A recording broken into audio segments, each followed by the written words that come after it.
with Let's Get Chalked Up.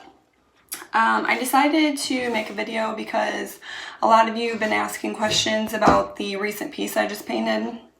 It was the Lexington Armoire, and I painted it with Annie Sloan graphite, and then I dry brushed it with Rust-Oleum's linen white. And everybody was asking what products I used, what brushes I used, the process I took to get the look. I'll try to put the picture right there. I don't know if I'm going to be that savvy. This is my first YouTube video, so, you know, hang with me. If you like this video at the end, please subscribe to my channel. Let's Get Chalked Up. And as always, you know what to do. Just like, share, and comment. If you comment, leave me some comments of different videos that you'd like to see.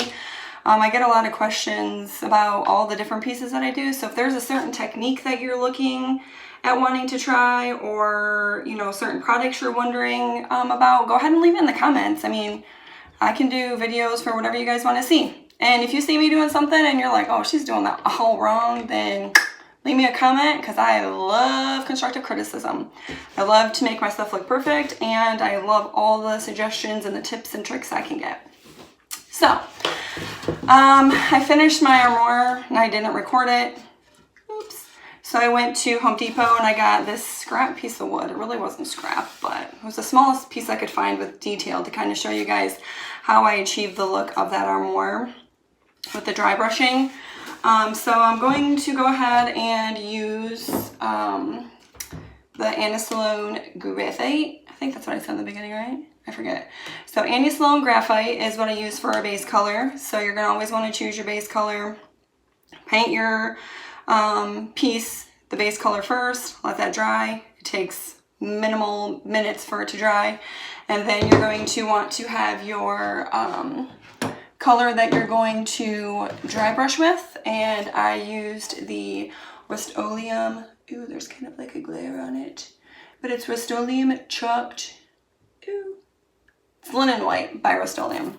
I don't know if you guys have ever used Rust-Oleum or Annie Sloan, but Annie Sloan is a lot thicker than the Rust-Oleum. I feel like the Rust-Oleum is maybe more like the milk paint that people use. I've never used that before.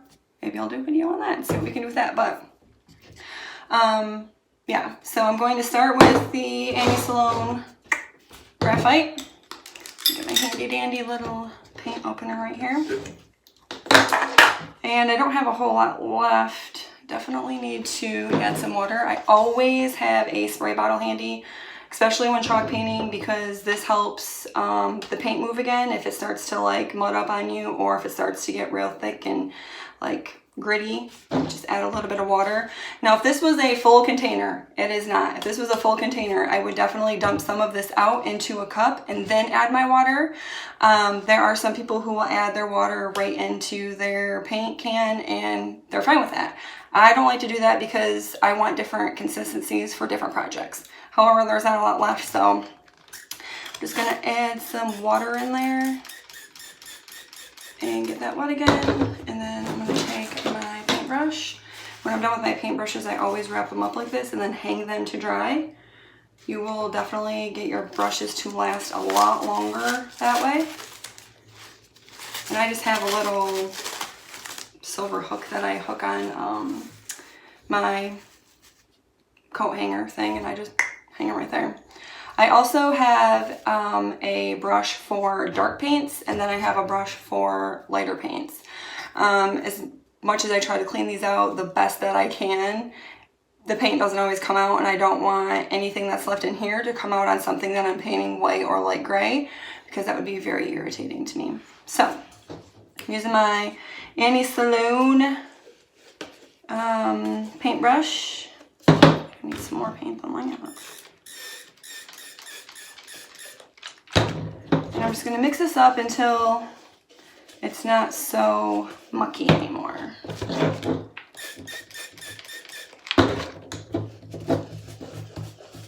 There's not a whole lot of this left in here, so I'm definitely not going to paint the whole thing. Just probably paint a little bit of it and show you guys how I did it, and save the other part for a different project. Alright, There we go. Starting to work its way around now. Okay.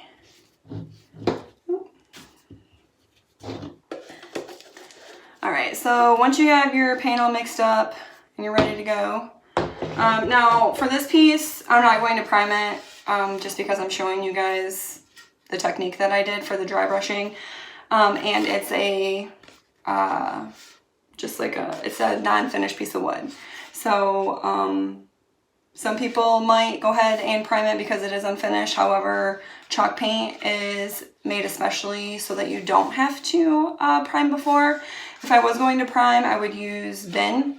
But usually if I am going to paint with a dark color, then I don't prime, even if it's finished. Now, if it's a darker piece of furniture and it is finished and it has that old like mahogany reddish color, I don't even know.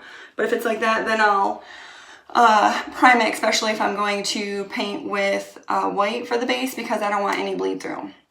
Another good thing that Bin is good for is for any types of smells or stains that might be on the old furniture that you're going to do. Bin Zinsser, something like that. Actually, it's right here. Hold on, let me grab it just one second. It's right here. This Bin Primer. This is what I use for everything that I chalk paint. It's like awesome.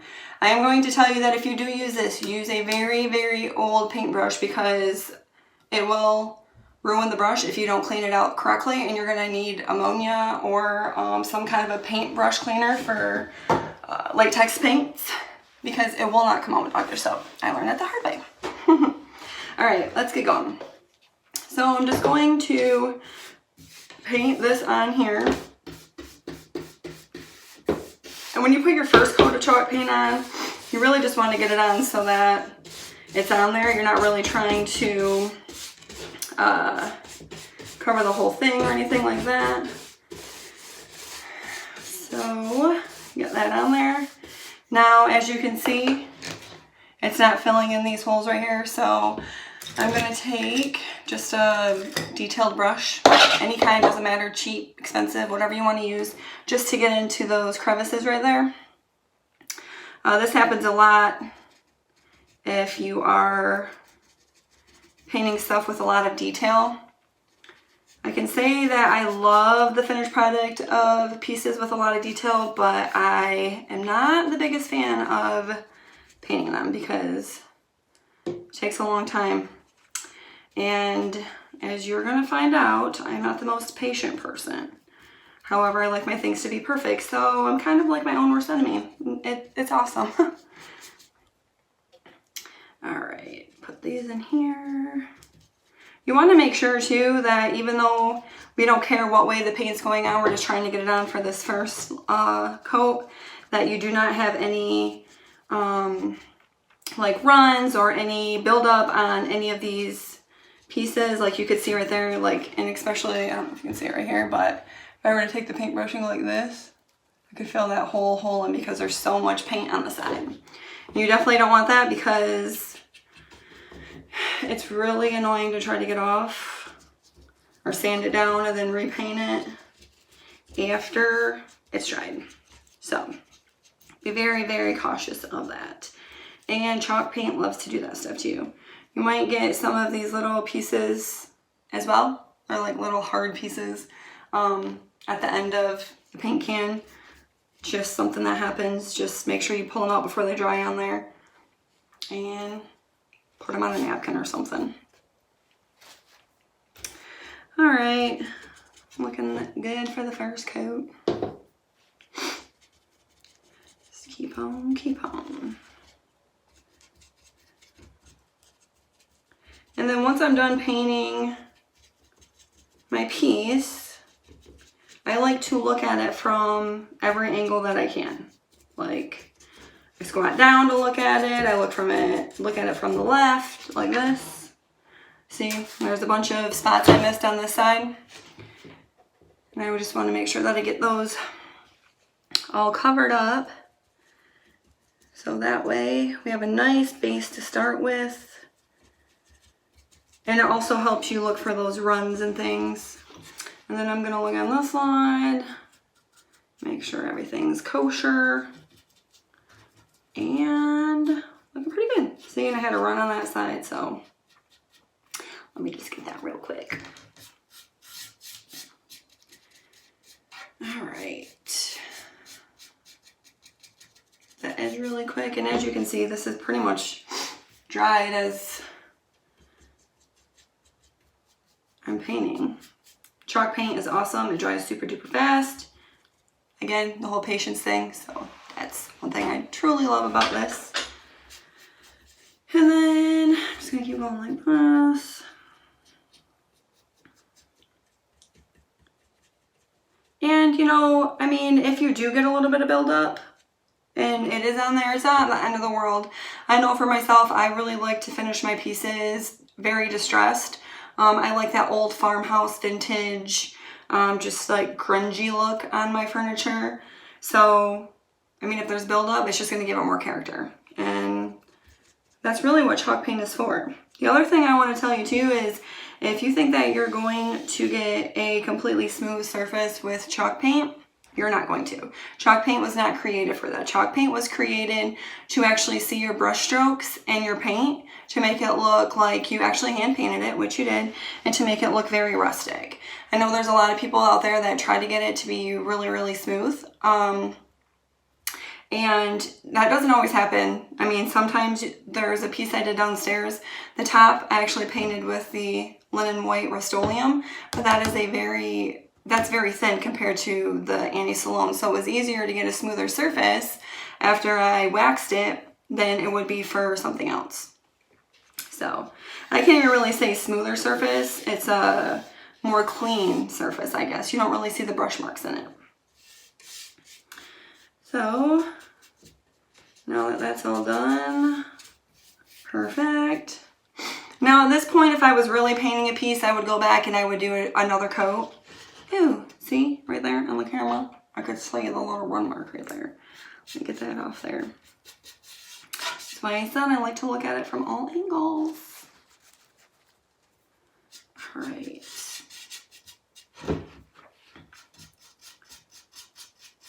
And the great news about chalk paint too, don't know if you know this, but if you are painting a piece and you decide that you do not like the color, a lot of times, as long as it's already been finished, I've never tried it on unfinished wood before, but all my finished things that I bought on the marketplace to redo, if I painted it and I decided I didn't like the color of it or I wanted to do something different, hence the armoire that I was working on, I was going to do it all black and white. And at the last minute decided that I wanted to use, I think it's a Boisson Annie-Salone blue. I don't know how to say it. But I had already painted it, the graphite, on all three of the pull-out, or I think there's 2 pull-out drawers. Painted them on the smooth pull-out drawers. All I did was take a wet rag and a bucket and I just literally wiped it off after it was dry for a couple of days. And it came right off. That is also why it's very important for you to seal all of your pieces. I know there's some people out there that say that you don't have to seal it, but I'm just saying if you plan on using it or if you have kids or dogs or anything, if you do not wax your piece that you've chalk painted, you're gonna end up with scratches or the paint just wiping off when you try to clean it. So definitely always seal it with clear wax or poly or whatever you might be sealing with. You just want to make sure you do that. All right, so now that I have this painted like that, I'm going to go ahead and open this up. And there's not a whole lot left in here either. After I did that last piece, I used quite a bit of this stuff up. So I'm just gonna add a little bit in there, and then I'm going to take my other wax paint brush that I use for my light colors. I guess I should have had this already, fine. But you can see that this one does not have any dark in the brushes. Okay, so now here is the fun part. Actually, this is kind of really thick. It's thickened right up on me.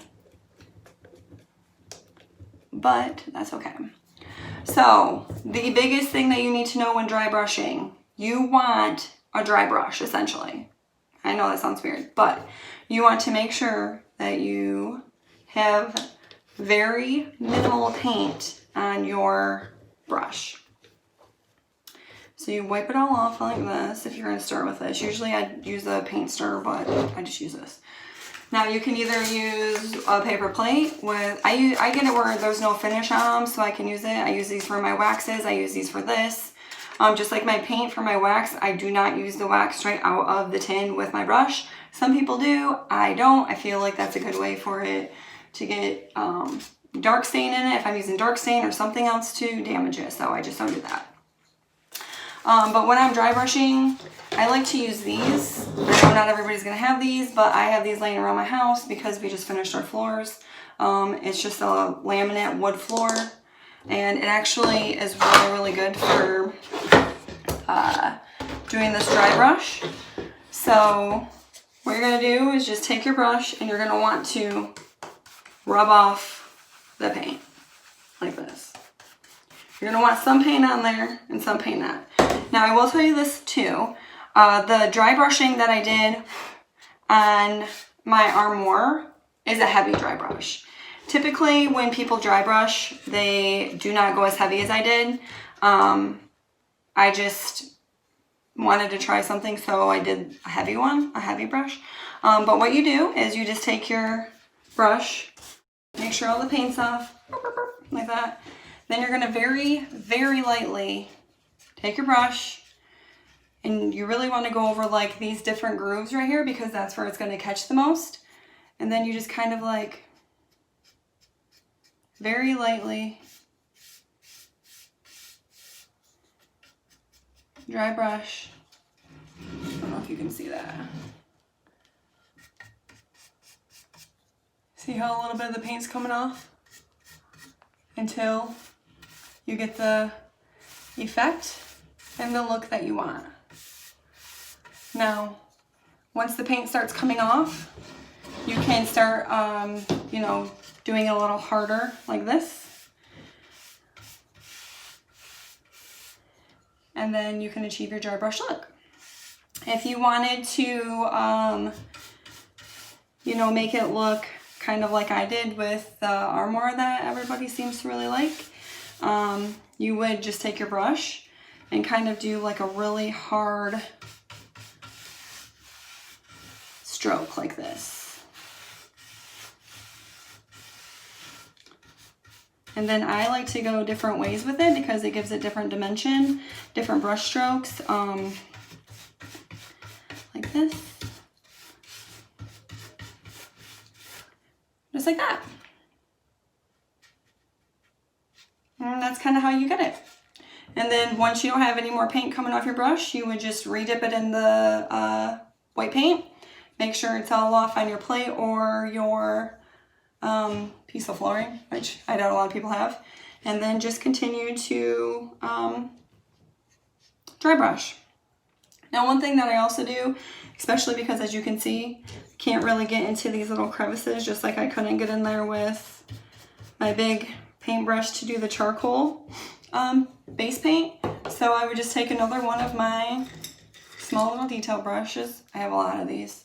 Literally buy them at Walmart in one of those packages that the kids can like paint with or latex paint with. And I put them in my jar. So I have them. Then you would do the same exact thing. You would just come in here and get off all the excess paint. Oh, sorry. I have two of these things in here right now. And then you would just take your piece and do the same exact thing. And just kind of go back and forth until you get your desired look that you really like. This is a really, really cool way to add some really awesome dimension to your piece. Dry brushing is probably one of my favorite things to do. It's also one of my most stressful things to do because of that whole perfectionist thing again. And the whole don't have any patience thing again. This takes longer than it would take if you were going to just paint your piece and then put like a different colored wax on it. And sometimes it just takes too long. Like that armoire downstairs that I did, I love it. However, that took me entirely way too long to finish. But it was fun. So yeah, this is pretty much all you do. Just go through like this. And then like that. Now, if you get to a piece where you're like, oh man, I put too much of the dry brushing on there, that's not how I wanted it to look, you can always go ahead, go back to your graphite. I think I might have cardless charcoal in the beginning. Anyways, go back to your graphite and then paint the spot that you want.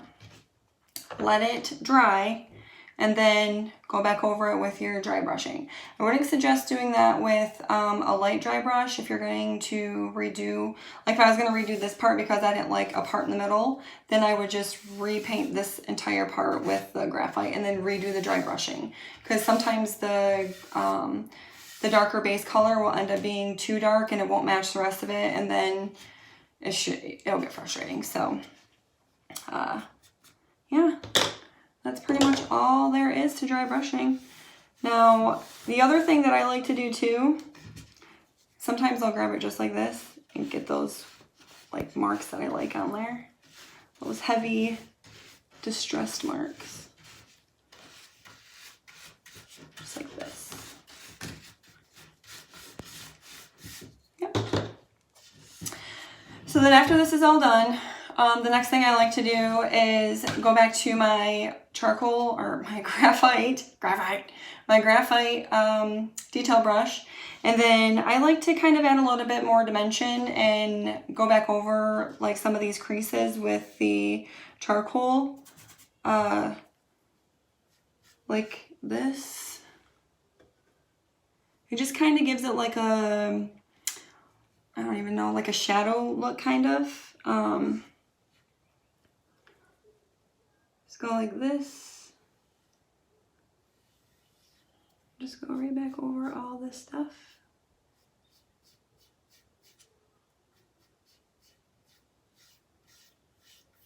Just like this. And then I'd go up here and I'd do it to this little crease right here. And just add it until I liked it.